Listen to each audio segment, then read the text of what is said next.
All right, and we are back. What is going on, Colts Nation? Welcome back to another episode of Bring the Juice. Your guys, Cody and Derek, back for another one, guys. And hey, you know what we're going to talk about today, Derek? We're going to talk about 5 Colts on the current roster before free agency, before the NFL draft. 5 Colts who will be better in 2024. Now, a couple different guys in different situations. A few of these players, guys who got injured, didn't play, hardly at all or at all in 2023, or some guys who were young and experienced and we think are just going to naturally get better and we feel like they're nowhere near their ceiling. And so we picked out and identified 5 different guys that we wanted to say we think will be better in 2024. And Derek, I think the most obvious of obvious ones we got to start with, that is quarterback Anthony Richardson. I mean, we saw, Derek, the potential for Anthony Richardson. We saw what he could do. I mean, we already know the numbers in the short amount of time. They speak for themselves. But again, man, you think Anthony Richardson had kind of that freak injury with that shoulder, made him miss the majority of the season. He was dealing with a few injuries, but you think, okay, he has an entire offseason to rehab. He's gotten hopefully smarter. He's learned more about how to protect his body. Talking with Shane Steichen, working with him, year number 2 in the system. AR is due for a breakout year. What say you? Yeah, I think that this is probably the most obvious one of the group. Honestly, just the obvious one of the entire team. I mean, first of all, you need to hope that he does that. And then on top of it, it just makes more sense, right? He's been around the ball club for a whole year, right? Regardless of whether or not he's played for the entirety of the season, he's been able to, digest all this information, learning all these new things, getting a better understanding of the game of football through the NFL and everything else. So, just in that retrospect, it's always a great thing when you see guys be able to understand that and get better information. And knowing how hard Anthony Richardson prepares, I feel like it's definitely going to be, he's going to get dialed in once again, and he's going to have a better understanding going into next season, being like, I got this. I know what I need to do now. I need to protect myself while at the same time, I now know how to dissect this defense. I know where to look at with this, because I've been watching Gardner do it. I've been watching Shane Steichen talk about it. I've been seeing the film, all this stuff. So I definitely think that this will be a great opportunity for Anthony Richardson to show what he's been digesting the whole season while he's had to unfortunately sit on the bench looking at it. But hey, listen, a lot of people said that was what was best for him. We'll see what happens. Getting that opportunity to watch all that film and, understand how the NFL works. This is the opportunity to see. And it had to just kill AR to sit on the sideline and not be out there with the guys. So, I mean, we're getting a more motivated AR than we even would get probably normally, which is already extremely motivated. So definitely excited to see him in year number 2. No question, if he stays healthy, he's going to be a guy. I mean, everybody said, Derek, you've seen it everywhere. He is the number 1 breakout candidate for this year for year 2 guys. And so if he is able to stay healthy and is able to kind of, continue on a trajectory that we had him on, and we saw him continuing to get better, showing glimpses of greatness in the short amount of time. If he can continue to do that, you really are excited about the potential of Anthony Richardson in 2024 and moving forward. Another guy, Derek, a guy that he's probably going to be thrown to a lot, and a guy that really got, I think, just his name ran through the mud this season. And we've been big apologists of this guy, Alec Pierce. And I know people will say, why are you guys defending Alec Pierce? He's not that great of a wide receiver. But Derek, while I do admit, and we've said this many times in the past, Alec Pierce, is he a complete wide receiver? No, he is not a complete wide receiver. But also, Derek, you look at his stats and you're like, okay, they really didn't jump from year number 1 to year number 2. But then you consider, you look, really everything, Derek, was down, especially his targets from where they were in 2022, his rookie season. And he didn't really have a quarterback that looked at him a whole lot, looked his way. And when he did, good things happened. I mean, we saw that Tennessee game. Heck, we saw a few other times in different games where Alec Pierce, his big catch down the field, helped the Colts, set up to win games. So he is definitely a guy that I do feel like, Derek, if you get Anthony Richardson fully healthy, we know what he likes to do, working the ball down the field to his receivers. And I mean, that was a big reason why a lot of people expected him to break out this year, was because he's, clear by far right now the best vertical threat the Colts have.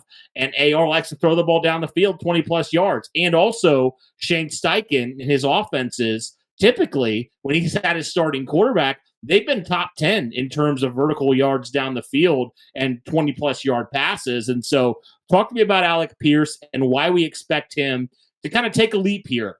Maybe not necessarily a 1,500 yard leap, but why we do expect his numbers and just overall his productivity in 2024 to be better than they were in 2023.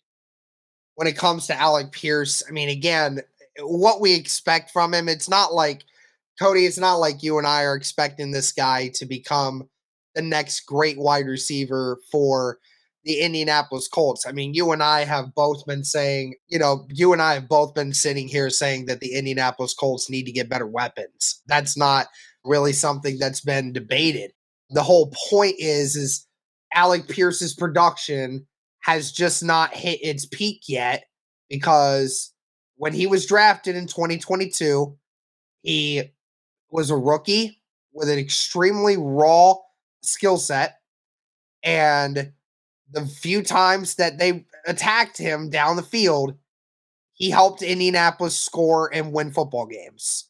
Remember infamously that touchdown catch that ended up winning us the game against Jacksonville back in 2022, right? One of the few wins that we got was because of Alec Pierce. There were multiple weeks throughout the year where pretty much almost every single win that Indy did get in 2022 came off of the back of Alec Pierce making a lot of great plays to help put them in position to actually do that. And then in 2023, like you said, it was the year of Gardner Minshew just physically being incapable of throwing the football 60 yards down the field ever. And the very few times that he did, it turned out to be phenomenal for Alec Pierce. Like, Alec Pierce made a lot of great plays that just made you just go, wow, right? We talk about the Tennessee game from this last year. The one he had against the Raiders, that touchdown in that one that helped put the Colts up by 2 scores. And I can just keep going.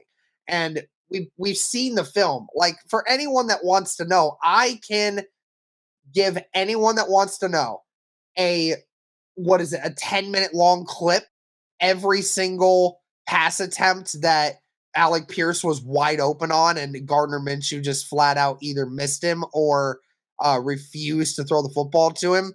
Like, that's a thing where we see Anthony Richardson being a different outlier, because Anthony Richardson, with just the flick of his arm, can throw the ball 60 yards down the field with virtually no effort. So that's where the difference comes in. It's not the fact that Alec Pierce wasn't open all year. He was open quite a bit. He still has issues, but he was open a lot down the field.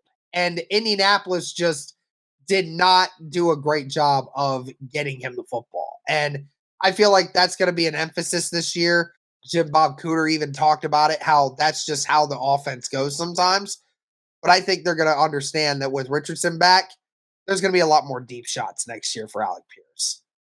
Yep, very excited for Alec and just more opportunities. And you do wonder, if he had a couple more attempts per game, how much better could his stats truly have been? So definitely a guy in Alec Pierce. Now, here's another player, Derek, the player that didn't play a single down, Jelani Woods.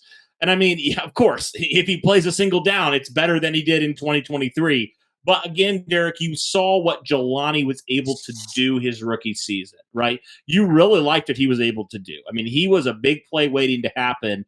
I can't remember, maybe it was Rashad, but somebody had said, every time you throw the ball to this guy, good things happen. And that is so, so true with Jelani Woods. So hopefully he can get back, fully healed from both those hamstring injuries. That was just such a weird freak kind of thing for Jelani Woods. And so you're hoping, in 2024, he has this whole offseason. He's had the entire season now, or at least a good chunk of the season after he hurt the second one, to heal up. And hopefully he's ready to go by the spring. And if he is, you really, really are excited about what he can do with this offense with Shane Steichen, Anthony Richardson, and just the matchup nightmare that he is when he is fully healthy and out there. So talk to me about Jelani Woods, what he provides for the Colts, and why we think he's going to be better in 2024. Well, obviously, the injury is the one thing, right, that keeps that from going where we want to. But again, a lot of it comes down to this system that we're running now. This system that we're running now is a lot more built for a tight end, and especially for a tight end of Jelani Woods' caliber. And I think it's going to end up being a great season for Jelani if he stays healthy, especially in the red zone. I mean, the amount of different packages that he could run, that Steichen could run with Jelani Woods as a tight end. I mean, that's remarkable. There's so many things he can dial up. I mean, it makes me smile on the inside just thinking about it. He's one of the best weapons out there for this team if he remains healthy. And if he does, there is no doubt in my mind that Jelani Woods helps to elevate this offense from what it was last year to a way better offensive level, because that kind of weapon in the red zone is absolutely deadly. Yes. 6'7", he's 260, and he's got the speed and the athleticism. He's on the field. He's a nightmare for opposing defenses. All right, Derek, we have two more players we want to talk about. We just talked about three offensive players. We have two guys on the defensive side of things. Two guys who are still extremely young for the Colts. I think the first guy, Derek, who did have a really nice season when he was given the opportunity, Dayo Odeyingbo. And Derek, this is a guy that produced despite the fact that he didn't have the most snaps in the world. And he's a guy that we truly, I think, can say he needs more snaps moving forward. I know you had the stat. Why don't you pull that up real quick about Dayo Odeyingbo and what he did when he was on the field and how much we feel like maybe more if he gets more snaps, he can be even more of a force in 2024. Yeah, so we're kind of talking about like Brian Burns and a bunch of other people who could come in and be, like great edge guys. Of some of the biggest names of edge guys in all of the NFL this last year, Dayo Odeyingbo had 365 pass rush reps. He basically right now has a 3.29% sack rate and has 30.4 pass rush snaps per sack in the NFL, which both rank in the top 5 for best usage percentage in all of those. And that's throughout the entirety of the league. This just goes to show you, Dayo is a very effective weapon when he is out there on the football field in regards to getting pressure on the quarterback. And it's a shame that he's not actually being utilized more with how creative he is at getting to the quarterback. Yep.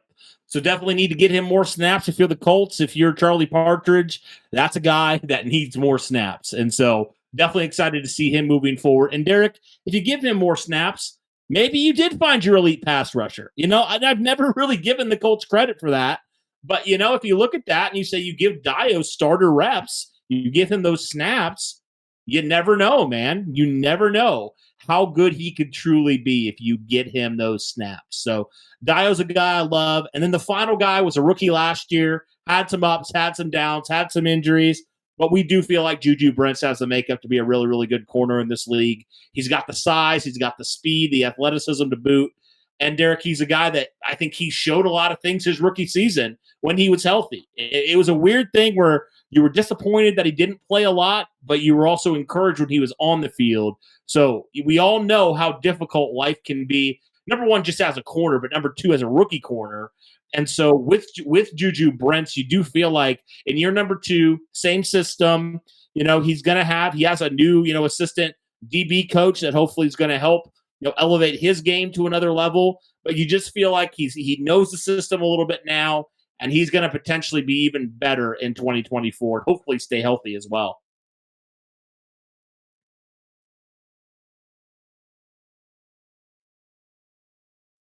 I definitely think he will improve. I mean, just look at what he was able to do, Cody, without an off season, basically. I mean, he That's true. was not able to really be on the field much at all throughout the entirety of the off season. And, you're looking at this now and what he's going to be able to do now with a fully healthy off season and being able to be on the field, get all those reps and be in a better spot. I mean, he is 100% going to look better in 2024 than he did in 2023. And there are already a lot of moments in 2023 where we were looking at him and saying, man, this guy is a stud. Well, if that's how it is and we know he's going to end up getting better, then the NFL is definitely going to have something to look out for the Indianapolis secondary this year. Yep. That would be huge if he could take that sophomore jump. That would be great to see from Juju Brents. And he's got everything you need. Like I said, he's got all the size, he's got all the athleticism, just got to put it together. And I think you're right. I think having a full offseason will be so good for Juju. He'll be so good to have him in OTAs and all of training camp, hopefully, and just really allow him to have his first full NFL offseason. So I'm excited for that with Juju. But guys, let us know your overall thoughts on these 5 players who we believe will be better in 2024. Guys, or with anybody else that you would say we should have included here on our list? I know there were a couple guys we debated, but let us know those things in the comments below. But if you haven't already, be sure to smash that like button, turn on the notification bell, hit subscribe, all that good stuff. We are trying to get to 18K. We are getting close. So help us out if you haven't already. And hopefully by the time this video comes out, Derek, we have already reached 18K. But in the event that we haven't, be sure to help us out. Thank you guys for tuning in. Really do appreciate it. And as always, guys, go Colts.